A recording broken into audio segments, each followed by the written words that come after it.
Thanks so much, Priscilla and Stacey, for the invite today to speak to all of you. Again, I'd like to second what Priscilla has said and acknowledge the traditional owners of the land on which we meet today and pay my respects to elders past, present and emerging. It's an interesting thing. Priscilla actually contacted me probably a couple of years ago now, because our actual official address for the charity is up at the Sunshine Coast. We do actually have a residence there, but it's not where we're based. That was purely because when my daughter escaped domestic violence, we started the charity up, I didn't want to use our address in Brisbane because I didn't want her perpetrator to know where we lived. So we used the Sunshine Coast address instead, but we are actually based in Brisbane. However, maybe sometime in the future we might head towards Sunshine Coast and do some things there. So Beyond DV was established at the end of 2017 after my daughter went through DV in May 2017. We wanted to do something after, I guess, my own experience going to court with her and recognising how significant the problem was. I had absolutely no idea. My background is in education. I've been a teacher and a school administrator for 30-something years with the Education Department. I'm currently on leave. We recognised after looking around at the sector that there was a really big gap in recovery services. A lot of the money had been, rightly, I guess, at the time put into crisis, and there wasn't really an understanding of how important long-term support is for victims of domestic and family violence. So that's where we chose to focus our energies. The other thing, I guess, naively, I didn't realise at the time was that there was no money there for recovery services, really, particularly in Brisbane. So we were very much a 100% volunteer organisation for the first 2 years. In the last couple of years, we've been very grateful to receive funding from the Brisbane City Council through their Pathways Out of Homelessness program for our major women's program. But the rest we still rely on support from the community. So I thought I'd do a quick overview. These are the two centres that we have in Brisbane at the moment. We are going to take a space somewhere else in the west, and we've got a brand new hub at Carindale, but I'll talk about that later. So one of our centres is at Carina, and that's really our main area there. I guess what sets us apart is that we work with women and children. We have a very large youth program for children impacted by domestic and family violence, as well as a women's program. We've focused our services and programs around what we've created as 5 pillars of recovery, being social support, health support, housing support, legal support and financial rebuilding. So everything that we create, every organisation, other organisation that we engage with and partner with, they're all focused around those 5 pillars of recovery. So this is our Nunda location. It's totally different colour scheme, but as you can see up the top there, we've got a brick red ceiling, so it kind of dictated the colours that we did. But you know, it's really lovely to be able to now have a space for Northsiders to come, because you know it was quite an impact on them to travel to Brisbane. We had some women coming from Redcliffe even, and we've been open now. We opened up Carina in 2020. That's a Brisbane City Council building, and this is one at Nunda is also a Brisbane City Council building, and that was opened up last year. We're taking a space at Mount Omni as well, just to provide somewhere for the western suburbs. It's another Brisbane City Council building that's due to open in the next couple of weeks. These are the kinds of things that we actually do with our women. Our Pathways to Hope is our main program, and we're really expanding that even more now, with partnerships with corporates who are providing employment opportunities for our women. We're very, very grateful for that. But it's been lovely to see the journey of these women from when they first came to us and when they leave. We never actually take a woman off our books. They can choose to stay with us for as long as they wish. So we have some women now who've been with us sort of for 4 years, but they don't really need much anymore. Every now and then they'll contact us if something comes up, but they know that we're there. We've got a very, very strong online support group, which we established during COVID lockdowns. And that really has remained because the women absolutely love it, and they provide so much support to each other through that group. But it's a great way for us to reach out to them and remind them of things that are going on at our centres as well. You know, we run weekly morning teas, we have Oz Harvest, we do wellbeing classes, DV counselling, individual, group, women, children, big youth program. Yeah, lots of different things. And that's what we do with our children. We've got weekly tutoring for them, which is really, really helpful. A lovely way to get the families together each week. We've partnered with pre-service teachers who give their time generously to come and work with the kids, and we've given them additional trauma-informed training with the Education Department behaviour specialists. The thing I was really going to focus on today is our new teen app. In 2021, is it 2021? Yes, we received some money from the Queensland Government through their Investing in Queensland Women program to run some DV awareness sessions for parents and teens. And we partnered with Small Steps for Hannah, DV Connect, Men for Respect, and the Vulnerable Persons Police to run those sessions. As well, we had young DV survivors who were willing to share their stories. We reached many people through those 5 sessions that we ran with the grant money, but I guess my frustration was that we weren't reaching as many as I hoped, and it was only the people who would attend the sessions. So what we did, you know, I thought, how can we get out and get this message out to more people? And in September last year, I contacted my IT person, who happens to be a teaching colleague of mine from the school that I'm based at the moment, or I'm tied to at the moment. And I said, look, could we put our DV awareness session on an app so that it's portable? And she said, yeah, that's no worries. Just give me a storyboard. I've done this before. And so I did. And 8 weeks later, we were ready to launch, which people still to this day, even the people from Apple who we met with, couldn't believe that we'd actually done it in such record time. So we launched our first Love and Learn version, the Apple version, in December last year. And we had 5,000 downloads in the first week, which just blew my mind. I don't know what we're up to now, but we had downloads around the world, not just in Australia. And it was really surprising, even places like Japan were downloading the app. We had great national coverage as well, which was fantastic, and a lot of feedback from around Australia. The feedback since has been incredible. We've had a lot of young men and as well as young women reaching out to let us know how they've used the app and how helpful it's been. We've also had parents let us know that it's been something that's really helped them to start conversations with their young people around healthy relationships and unhealthy relationships. And we've actually had a lot of DV practitioners contact us as well. They've actually used the app with clients that aren't young people, but they've also found it really helpful. So just to have a little look at that, that's sort of what the app would look like if you open it up. The relationship quiz, we really wanted to make it interactive for young people. And I guess for any of you who are around my vintage, I used to love doing quizzes in Cosmos and Dolly magazines and that kind of thing as a teenager. And we sort of thought, well, let's try and start off with something like that. So what we did is we actually went to the Teen Power and Control Wheel and the Teen Equality Wheel, and we shaped 40 questions around those behaviours in the Teen Power and Control Wheel and Equality Wheel.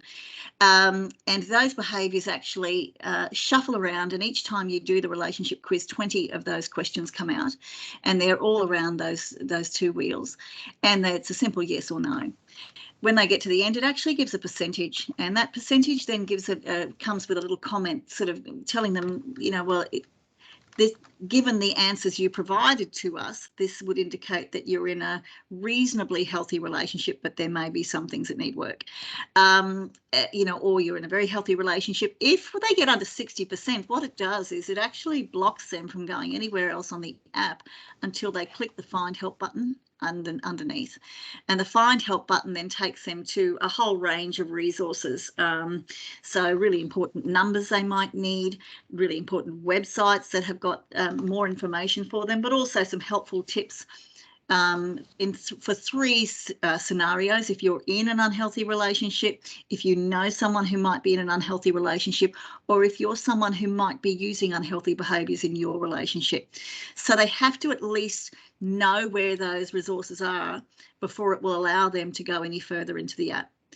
The next section of the app is the healthy or unhealthy, and that's where we've actually filmed young people and scenarios of them engaging in healthy or unhealthy behaviours, again taken from that Teen Power and Control Wheel and Equality Wheel.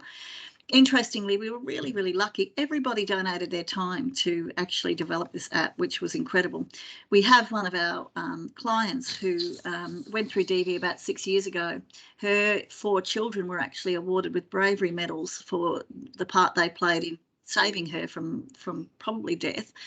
They're now in their late teens and early 20s. So I reached out to them, and they're actually professional actors, so here and internationally. So I said, look, would they be interested in being a part of this app? And then she said, oh, they'd absolutely love it. And they're still really keen actually to do some more filming. So we'll do some scenarios, and probably next month we'll film again. But anyway, we tried to make sure that marginalised groups were represented as well in the scenarios, and we also wanted to really be careful that we made it gender neutral.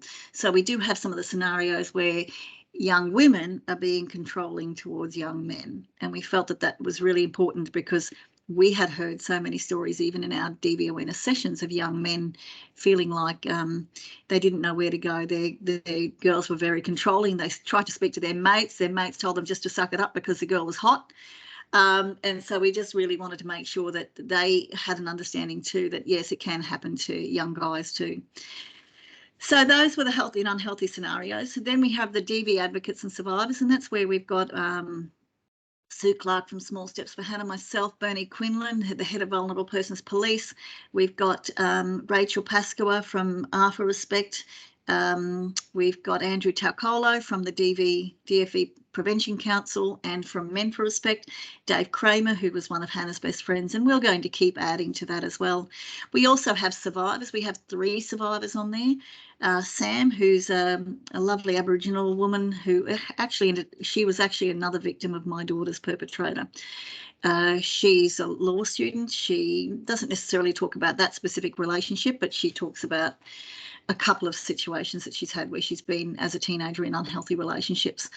And we have a lady called Jade. Her story was very, very well publicised across the nation, and she met her ex-partner on Tinder. So we thought that was very pertinent. The third survivor, Alex, actually was groomed by a staff member at her school, and so we also thought that was really important because, you know, she was a young impressionable woman, and somebody in a position of trust who was much older groomed her, and we know that that often happens as well. So they're quite powerful stories to listen to. One thing I will say is we've just made the Android version available. Before we actually launched the Android version, we took our app to, well, they already knew about it, but we spoke with the education department, the curriculum team, and this is the team that's really looking at the new Respect curriculum. They'd already looked at the app, they loved it. They had a few bits of feedback for us. So what we did was incorporate their feedback into the Android version. So it's slightly different. We've got to go back now and just change the Apple version so that they're the same, but we've just put a few extra warnings on some of those survivor videos about, you know, the fact that they may trigger, and to make sure you go and speak to somebody and make sure that those numbers are available. Then we've got, as I say, the helpful resources, all of that information that can help them if they're worried about being in an unhealthy or healthy relationship, the phone numbers, the websites, the actual teen parent control wheel are there as well. And those helpful tips. We've got the Love and Learn Champs, which we haven't really done much yet about because we wanted to get the Android version out first, but that's where we're going to try and get, I guess, people of influence. And we have to be really careful here because we all know that people can present as pillars of society but be anything but behind the scenes. So we just have to be really careful we choose the right people for those. But we're hoping that we can get people who young people look up to come onto the app and talk about their own experiences with healthy and unhealthy relationships when they were teenagers. So that's sort of the app in a nutshell. We are, as I say, that gives you a little bit more information there too. We are actually, you know, the education department was really, really keen to be able to make that app known through the schools now, particularly as we've incorporated their feedback. So I'm really looking forward to seeing how far through the schools we might be able to get it. It's just very, very easy to use, and it's novel and it's interactive, and yeah, we're really impressed with the way it's been received. The other thing is we've been in talks with a couple of other national organisations who are very keen to use the app as part of their programs as well and their activity. So, you know, we're through one in particular, we're targeting end of school leavers, as well as, you know, first, second year uni students, which I think is another sort of place that we have to look at. So I think for us as an organisation, even if we never get funded by government, at least this is a legacy we can leave. So my husband and I funded the app, and we, you know, this is something that my daughter, as I say, who went through DV, said, geez, I wish I'd known about this, you know, when I was a teenager. So, you know, we all know that education is critical. So that's our new teen app, our Love and Learn app in a nutshell. The other one that I was going to talk about today specifically, and I don't know if you're going to be able to read that, unfortunately. It doesn't look like it. Well, maybe you can on your screens, but it's a bit small on mine, is our Hope Hub. Now, I went over to the United States in 2019 to investigate this hub model of service delivery, because I was hearing the women we were working with telling me that they were so stressed and frustrated by the fact that they had to run all over Brisbane to access services and programs. And I just thought there's got to be a better way. So we went over there and had a look at the hub model in the United States, which to me is, you know, it's been going for quite some time now. There's at least 47 of these hubs across the states. They're federally funded, and they provide a one-stop shop for DV survivors. And so I guess we've created smaller versions of those at our two centres at Nunda and Carina. But I was invited to coffee with a cop at Carindale Shopping Centre by the Carina Police in August last year, and I very cheekily, great, thank you, I very cheekily made a comment to their head of security that, you know, I'd been a finalist in their Westfield Local Hero, and I'd heard that if you were a finalist, you could actually take up an unused space to promote your organisation, and I asked if that was available. And she said to me, look, just hold on a minute, I'm going to get our centre manager. And so they brought down Matt, the centre manager of Westfield Carindale, and I asked the question again, but he actually said, Carolyn, I've got a bigger space that I've been trying to activate, and I want to make a community hub. And I said, well, I've set up a hub already down the road. Do you want to come and have a look? So both he and Janelle came a couple of days later, and they walked straight into our Carina Centre and said, this is what we want. This is what we want at Carindale. Can you help drive it? I said, of course, it's something unique. So what we did was he took me to Westfield Carindale and showed me the space. I couldn't believe it. The few things I couldn't believe, it was enormous, absolutely enormous, bigger than either of our two centres. It was filled with unused furniture. It had become a dumping ground for retailers. Any unused furniture got thrown into that room.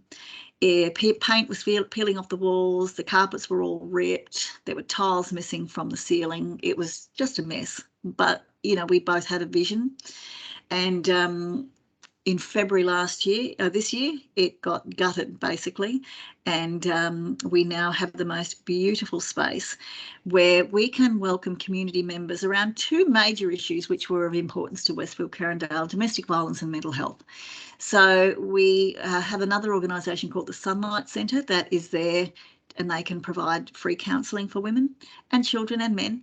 They're actually, we're right across the road from Belmont, which is the largest private mental health facility in Queensland. So we're linking very closely in with them as well. They're going to run some perinatal classes there and that type of thing. So that's really positive too.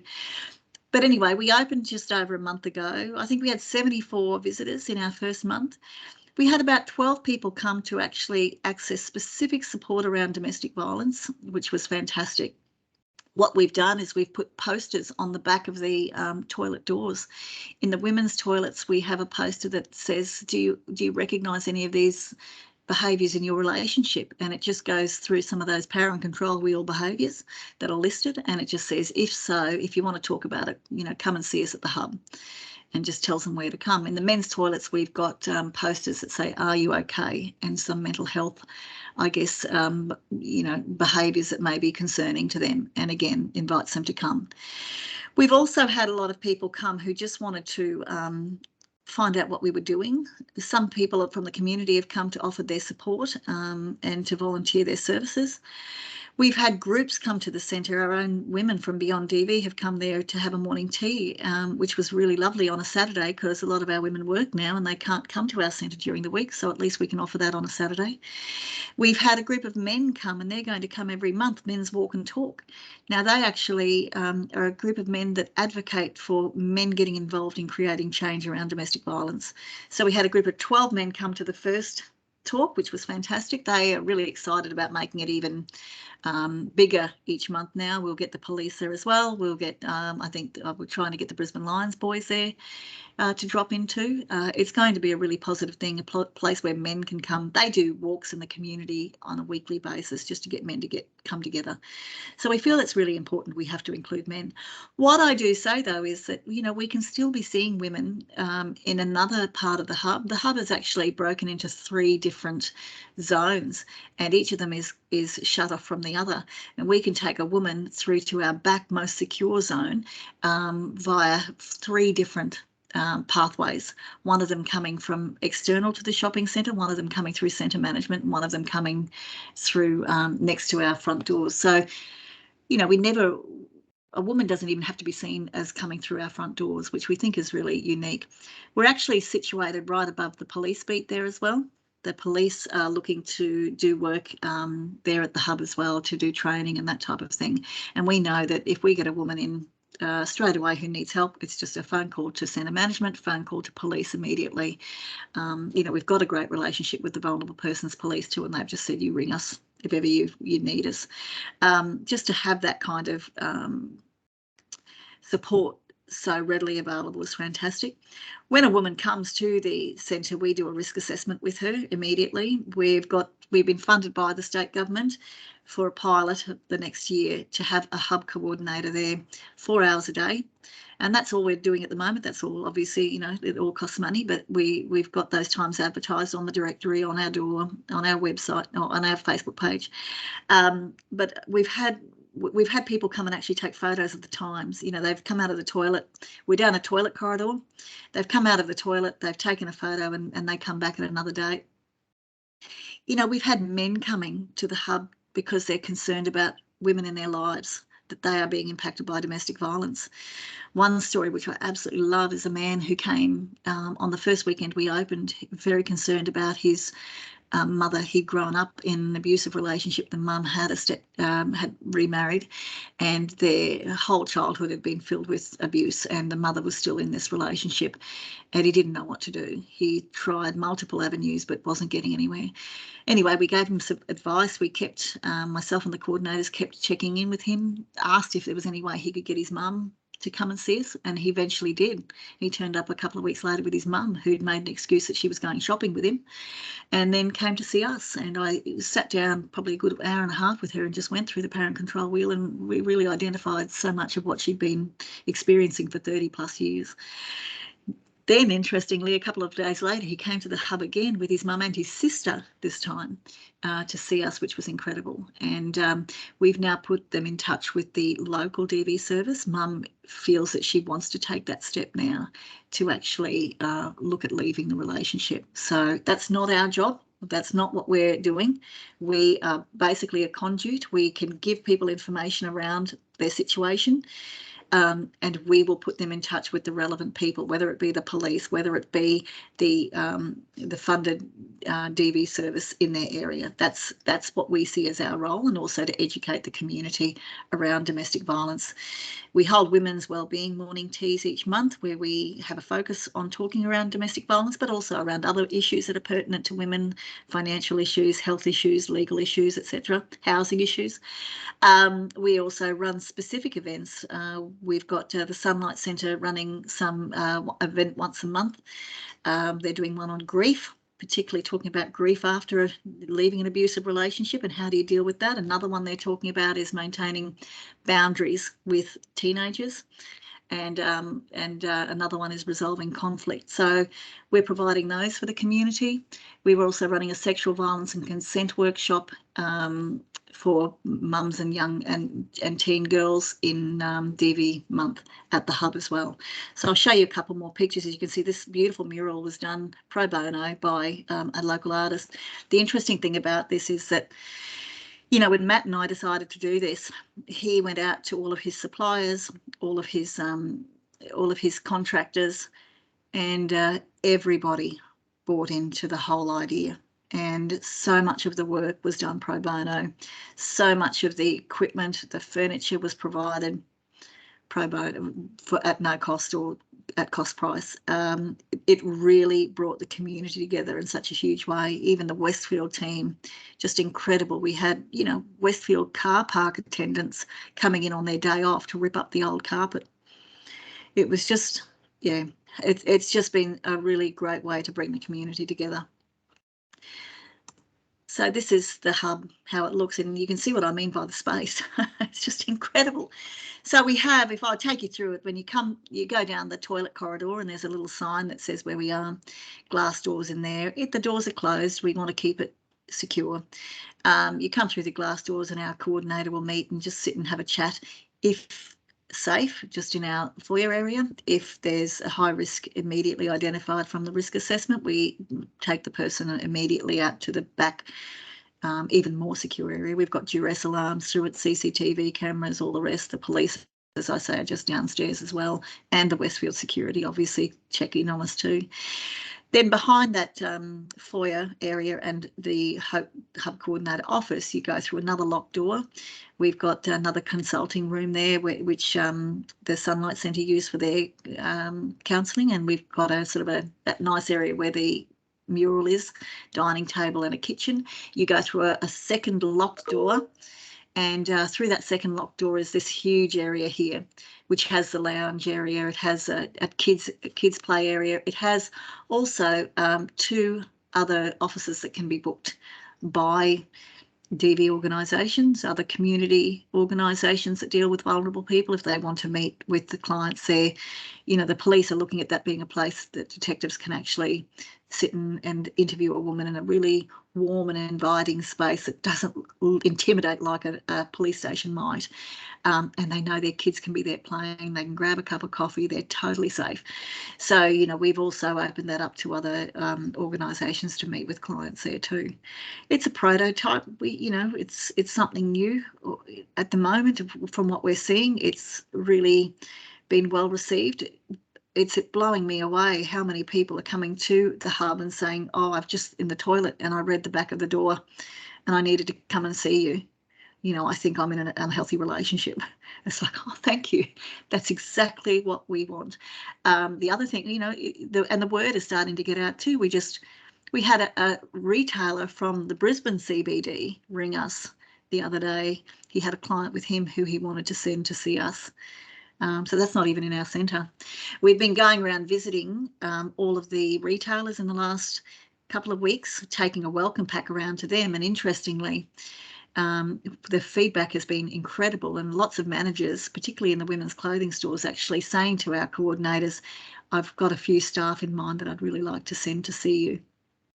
So I feel, you know, the more the word gets out, the more people will use the service, and then we can really see the impact that it does have. You know, we have to meet people where they're at, and I guess this is just another way. We're not a DV crisis organisation there. 2 of our staff are nurses from health backgrounds.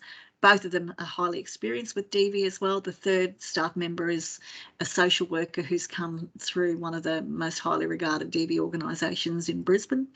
And so we've got really, you know, they've all been trained in mental health as well. They've all got their mental health first aid. So, you know, we've got really high calibre people working there, and they're just so passionate about what they're doing. They love that when women come into them, you know, they'll often end up with tears at the end from the women because they just finally feel that they've been heard, or they have a weight lifted off their shoulder because they know now where to go. What we are finding is a lot of the women who do come in, and even men as well, don't know the numbers for the main organisations. So again, that's a service that we're able to provide and give them that information, help them make a phone call if need be.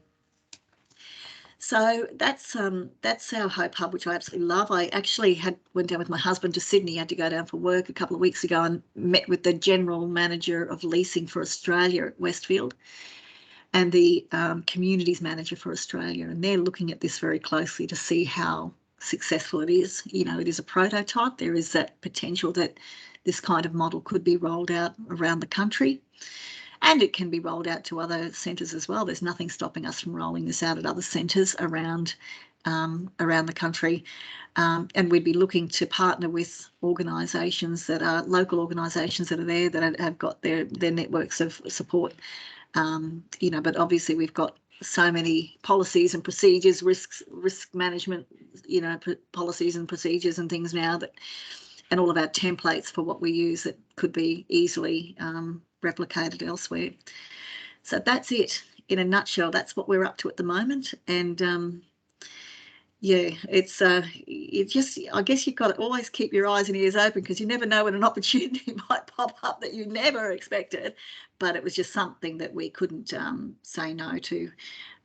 We're just now actually, the next project we've got in mind is a housing project, a transitional housing project that we're involved in at the moment here in Brisbane. It's not public yet.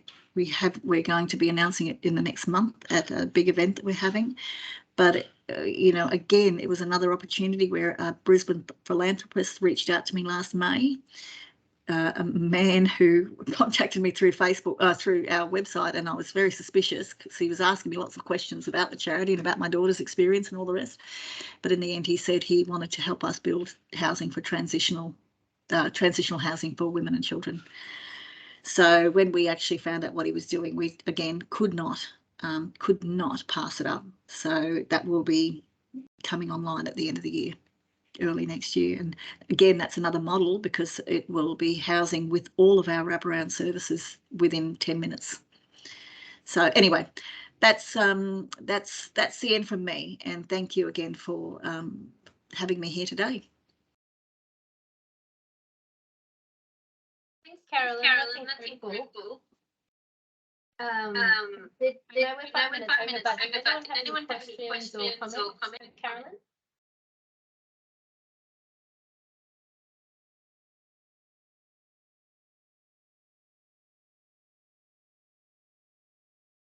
Feel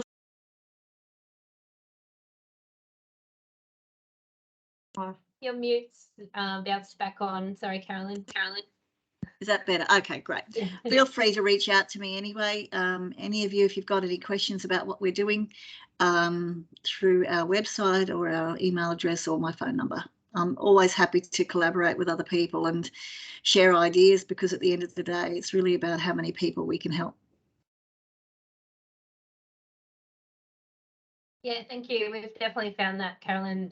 You're super generous by nature, and definitely focused on building a collaborative rather than any competitive kind of environment. So yeah, our work with you so far is a testament to that. Absolutely. So yeah, take a photo of Carolyn's details while they're still up there, and we'll also share those in our email to you all. And Carolyn, it's okay to share the slideshow with everybody? Yes, that's all good. Perfect, thank you.